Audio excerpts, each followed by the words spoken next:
Y'all, this go a long time ago in ancient Africa, okay?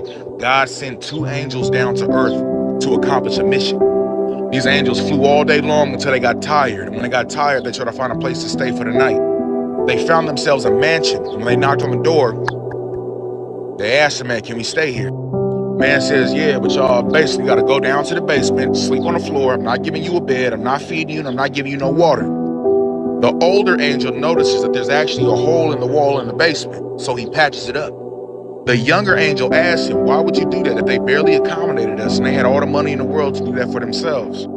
The older angel said, things aren't always as they seem. Next day, early morning, the old man comes downstairs and says, y'all gotta get up, y'all gotta get out, y'all can't stay here. They flew all day again until they got tired, and once they got tired, they found themselves this old, broke-down farm to stay at. They knock on the door.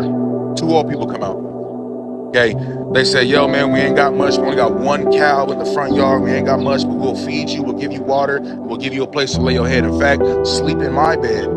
I'll sleep on the floor. They slept on the floor. Next morning, the young angel wakes up and notices that the old couple is sitting there crying. He asks him, he said, why are you crying? They said, because the one cow we had in the front yard was dead when we woke up this morning. That was our one source of income. They would take the milk into the town and sell it, but now they're about to go broke. Young angel looks at the older angel and says, why would you allow that to happen? You helped that miserably rich, selfish, terrible old man patch his wall up in the basement, but for some reason you allowed the cow that they had to die.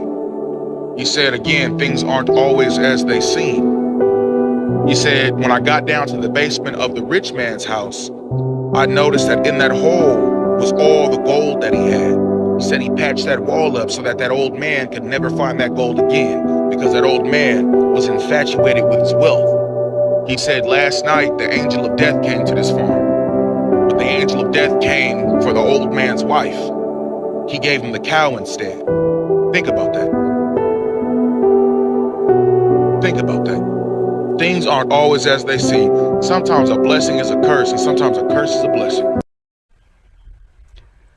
Don't mess with an earth angel. You'll pay the price. Now, what is an earth angel? An earth angel is someone who smiles all the time, someone who's nice to everyone, someone who gets picked on because they're just too nice. Someone who constantly gets cheated on or pushed around because you know he's not gonna retaliate because she's too nice.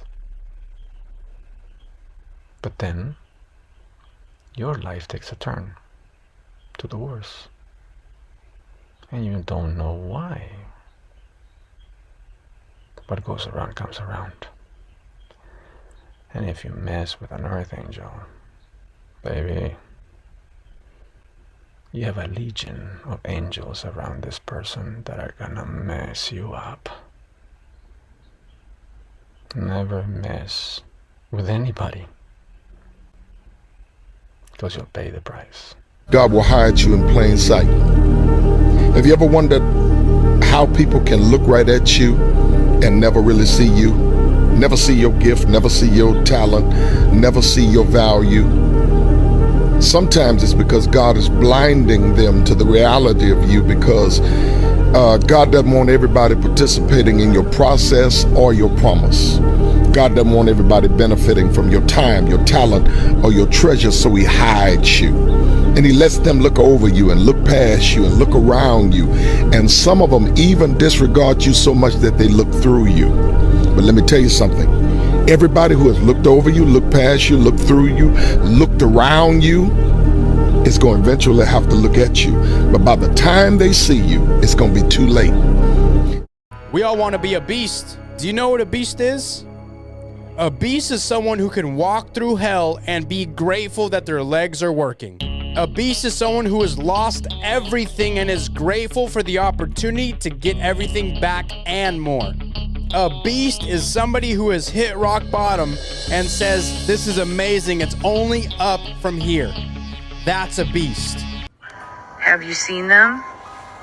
I'm talking about the chosen ones, the ones God is raising up right now for a time such as this.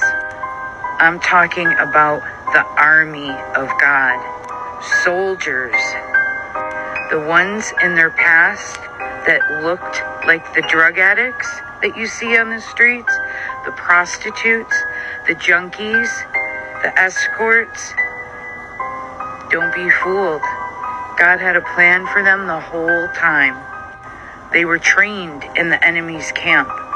They know all his lies, his trickiness, the spells, the witchcraft. Yes, they made it through.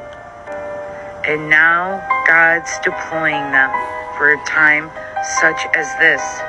They are uncompromising, bold, courageous, and steadfast. You cannot move them because God has put them where they are. Their strength is not their own, it's God's. They operate in full power, full authority, and full dominion. You could call them assassins to the kingdom of darkness. They're being deployed now. God's positioning them now. If you haven't seen them, look for them, because they'll be saving souls somewhere right near you. God bless you.